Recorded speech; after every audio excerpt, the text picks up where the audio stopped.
마케팅의 7가지 원칙.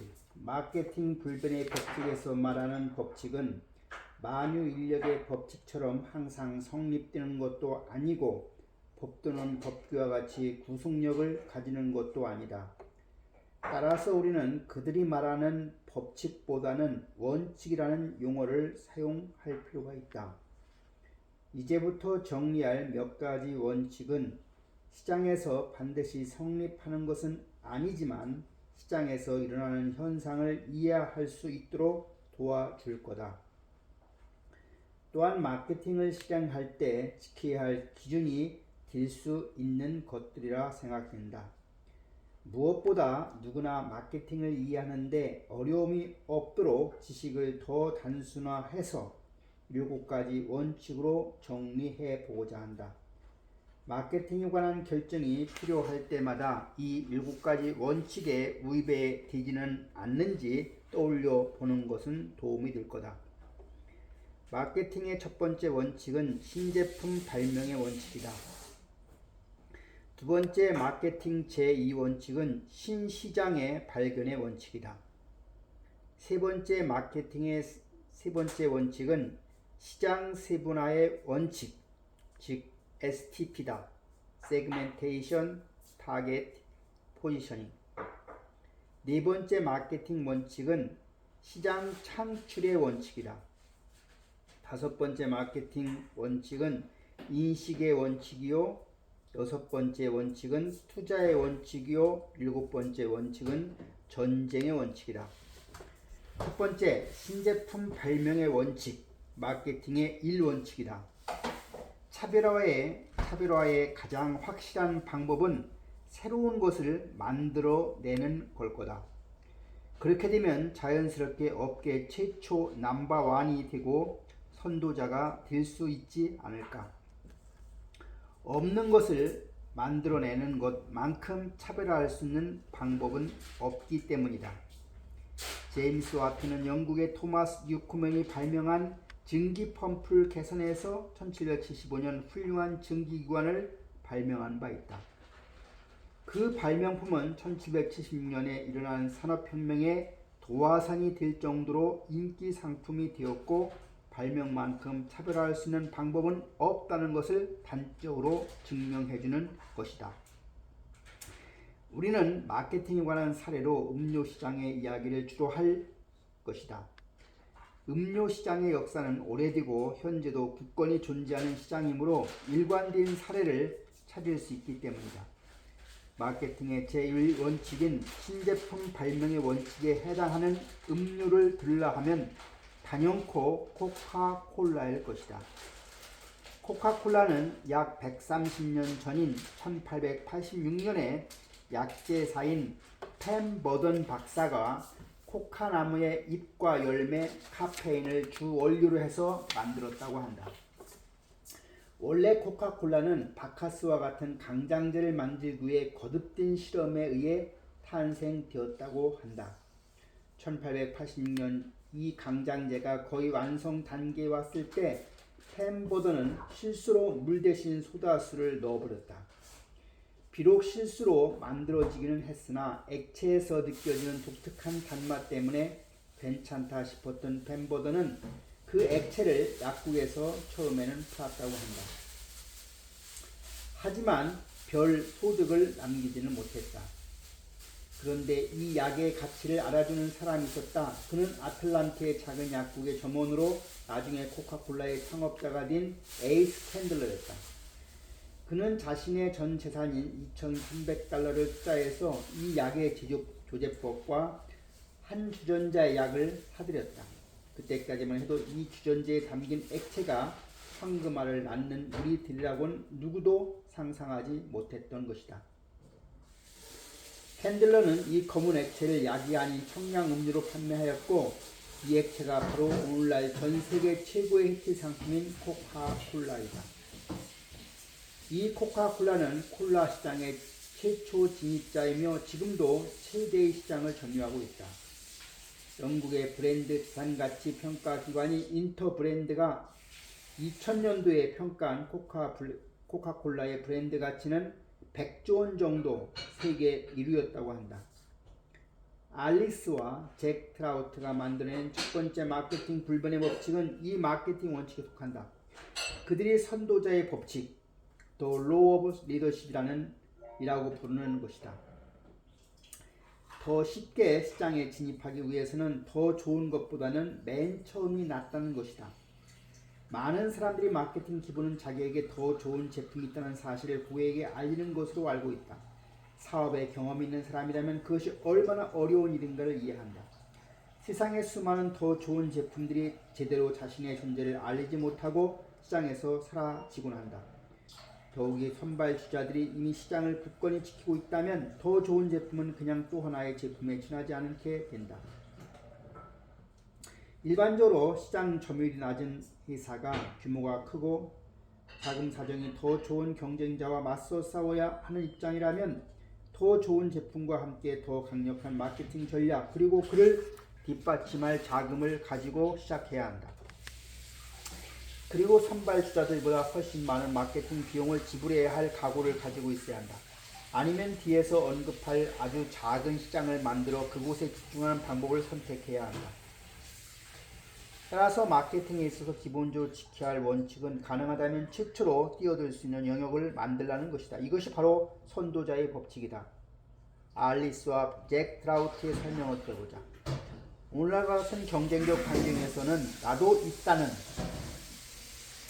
미투식의 접근 방법으로는 성공적인 브랜드로 될 가능성이 희박하다는 것이다. 어떤 영역에서의 선도적인 브랜드는 거의 대부분 잠재 고객의 기억 속에 맨 먼저 자리를 잡은 브랜드이다.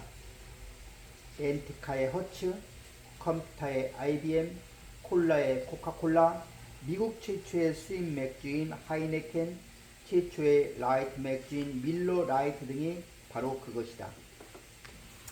남들이 팔지 않는 물건을 먼저 팔아라 라고 하는 선도자의 법칙은 말처럼 쉽지는 않다.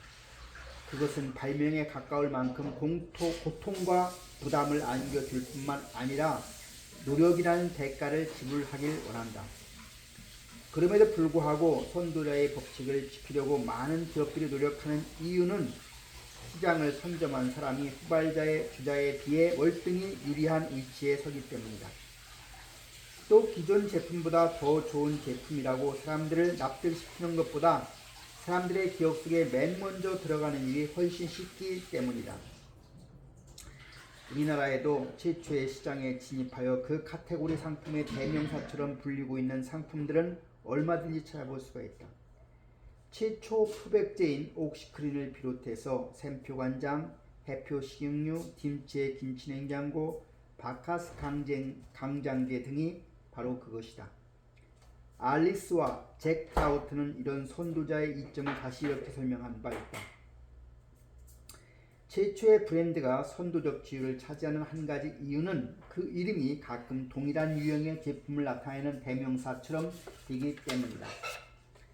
만약 어느 영역에서 최초로 제품을 소개할 경우에는 늘 쉽게 일반화시킬 수 있는 이름을 채택해야 할 것이다. 사람들은 실체에는 아랑곳하지 않고 맨 먼저 기억하게 된 최초의 제품을 가장 우수하다고 인식한다. 코카콜라가 콜라의 대명사처럼 인식되는 것이 좋은 예라고 할 수 있다. 그러면 어떻게 새로운 것, 최초의 것을 만드는가? 혹자는 벤치마킹을 좋아한다. 그러나 알리스와 잭 트라우트는 무용론을 주장한다. 사실 벤치마킹이 발명일 수는 없지 않은가? 최후의 경쟁 전략이라는 말을 듣고 있는 벤치마킹은 자기 회사의 제품을 동종의 제품 시장에서 가장 우수한 제품과 비교 분석 평가하는 과정을 거는다.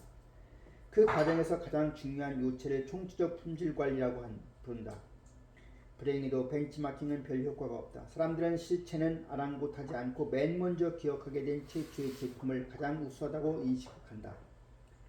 따라서 같은 산업의 벤치마킹은 숙명적으로 후발자가 되어야 한다는 이야기다. 오늘날과 같은 경쟁적 환경에서 나도 있다는 식의 제품은 성공 브랜드로 성장할 가능성이 아주 희박하다. 벤치마킹을 하려면 다른 산업이나 다른 시장의 제품을 해야 하는 것이다. 예를 들면 부동산 시장의 오피스텔 분양을 비행기에 적용하여 비행기 하나를 여러 사람에게 분할하여 팔면 넷제치라는 회사가 된다. 이 회사는 20년도 채 안 걸려 500여 대의 항공기를 보유하고 세계 140여 개의 나라에서 25만 회 이상을 운영하는 큰 항공사로 성장했다. 국내에서 선도자라고 할 수 있는 미원, 삼양라면, 오비맥주, 이마트의 할인점 모두는 그들이 시장 진입할 당시 외국에 이미 존재했던 상품들이었다. 따라서 이런 제품들을 발명이라고 할 수는 없지만 시장에 최초로 진입한 상품이기는 하다. 그리고 외국 시장의 제품을 벤치마킹한 제품들이다. 선도자의 법칙 또는 신제품 발명의 원칙이 기업의 성공을 보장하지 않는다. 성공에 커다란 이익을 제공하기는 하지만 그만큼 거기에 따른 위험 부담도 크기 때문이다. 새로운 제품에 대한 수요를 스스로 창출해야 하며 제품의 기술적 완성도를 향한 투자와 시행착오 또한 감수해야 한다. 또 이 원칙이 성공으로 발전하기 위해서는 무엇보다 마케팅의 제5원칙인 인식의 원칙이라는 조건을 충족해야 한다. 새로운 제품이나 신기술을 이용한 제품을 성장할 수 있는 기회를 가지지만 소비자에게 최초로 인식시킬 수 있는 마케팅 전략과 그를 실행할 수 있는 자금력과 인력을 확보해야 한다는 원칙을 기억해야 한다. 아직 기술이나 아이디어만 가지고 있는 상태라면 매우 겸손하게 기다려야 할지도 모른다. 더욱이 새로운 상품으로 새로운 시장을 만들려고 한다면 없던 시장을 새로 만들어 수익을 창출하기 위한 추가적인 비용을 부담해야 한다. 여기에다 새로운 기술로 만든 상품이라면 기술의 완성도도 장담할 수가 없다. 많은 기업들이 1등이 아닌 2등 전략을 구사하고 있는 이유가 바로 여기에 있다. 타사의 신제품이 시장을 만들어 놓은 다음 더 많은 마케팅 비용을 들여 시장을 공략하는 것이다. 일반적으로 이 비용이 개발비와 선도자로서 시장에 쏟은 부은 비용보다 적을 것이고 비록 같거나 많다고 하더라도 위험 부담을 줄일 수 있는 전략이 된다. 두 번째는 신시장 발견의 원칙, 마케팅의 제2원칙. 차별화는 마케팅 전략 그 자체이다. 그러나 완전한 차별화라고 할 만한 시장에서 리더가 될 수 있는 신제품이 없다면 어떻게 해야 할까? 새로운 시장을 찾으면 된다. 새로운 시장을 찾아 헤맨 사람이 바로 콜럼버스만이 있는 것은 아니다. 제임스 와트의 증기기관은 처음에 광산에서 지하수를 퍼내는 일을 사용되었다. 정작 이 발명품을 방직 공장에 적용한 사람은 와트의 동업자 볼턴이었다. 새롭고 더 큰 시장을 찾은 것이다. 코카콜라를 발명한 펜퍼트는 이 제품을 약으로 팔기 시작하였다. 그러나 이를 인수한 캔들러는 이 검은 액체를 약이 아닌 청량음료로 판매했다.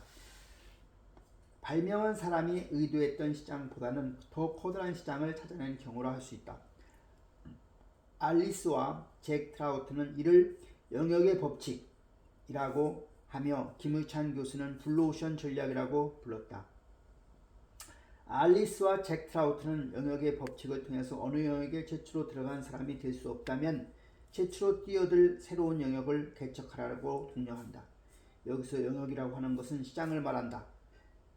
발명품과 같은 신제품을 가지고 있지 않다면 새로운 시장을 발견해야 한다는 이야기다. 그들은 이를 다음과 같은 예로 설명한다. 대서양을 최초로 단독 횡단한 비행사는 누구나 알듯이 찰스 린드버그였다. 세 번째로 횡단한 비행사는 누구일까? 두 번째로 단독 횡단한 사람이 누구인지를 모르는데 세 번째로 단독 횡단한 사람이 누구인지를 알 도리가 없다. 그러나 사람들은 그가 아멜리아 이어하트라는 것을 알고 있다. 그런데 아멜리아는 세 번째로 대서양을 횡단한 사람으로 기억되는 것이 아니라 단독 횡단한 최초의 여성 비행사이었기 때문이다. 잠재 고객이 기억 속에 맨 처음 들어갈 수 있는 기회를 놓쳤다 하더라도 맨 처음에 들어갈 수 있는 영역을 얼마든지 만들 수가 있는 것이다.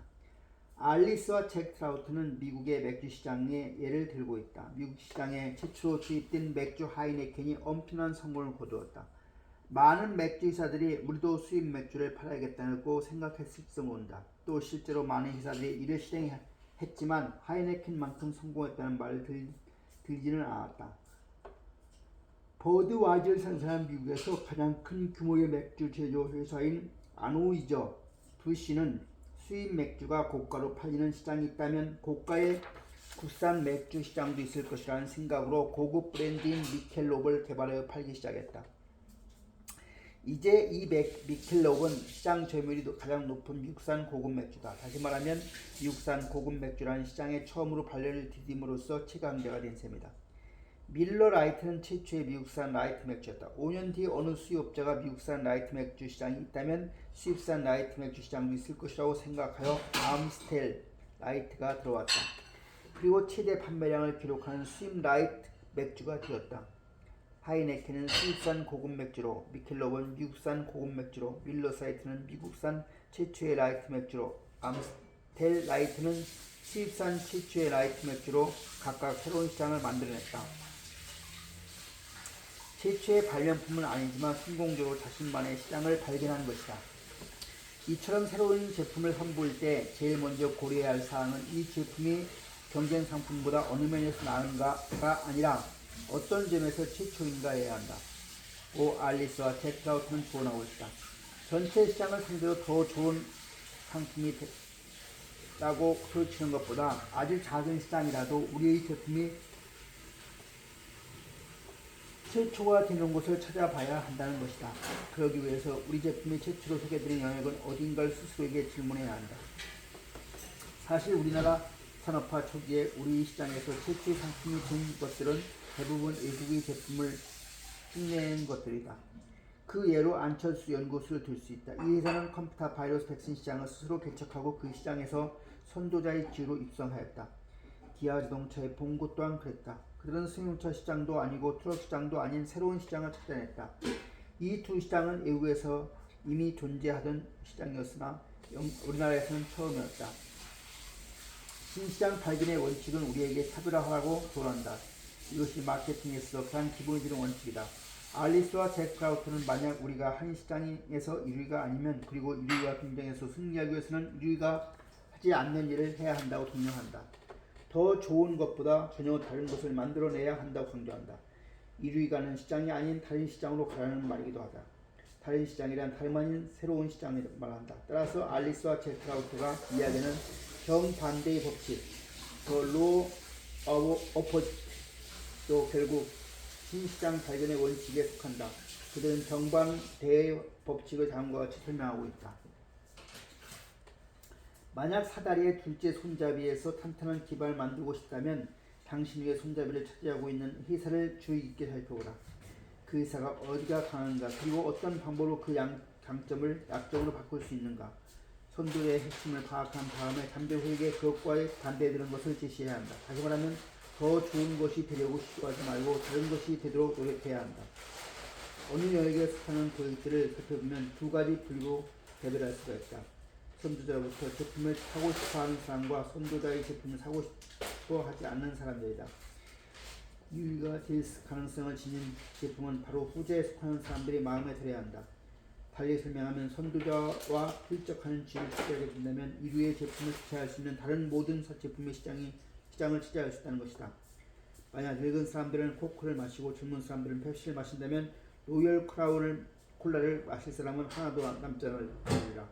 그럼에도 이유를 노리는 너무나 많은 브랜드들이 오직 선도자를 흉내내기만 하기 때문이다.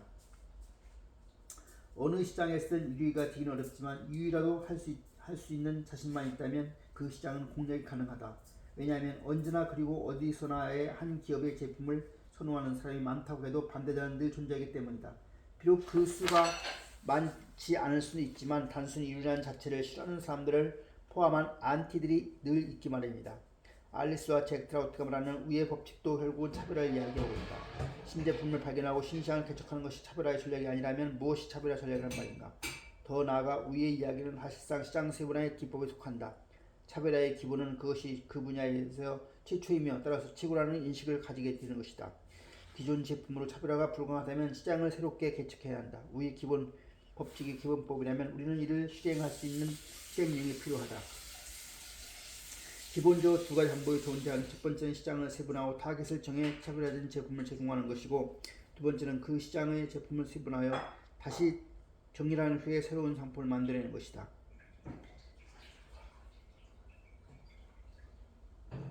첫 번째는 시장 세분화와 관련이 있고 두 번째는 새로운 시장을 찾아 브루션 전략을 관리하며 결국 우리나라 마케팅 상업화는 시장 세분화의 마케팅 원칙 즉 신시장 발견의 방법 내에 되며 마케팅 제4원칙인 시장 창출의 원칙은 결국 신제품 발명의 시행령이 되는 셈이다.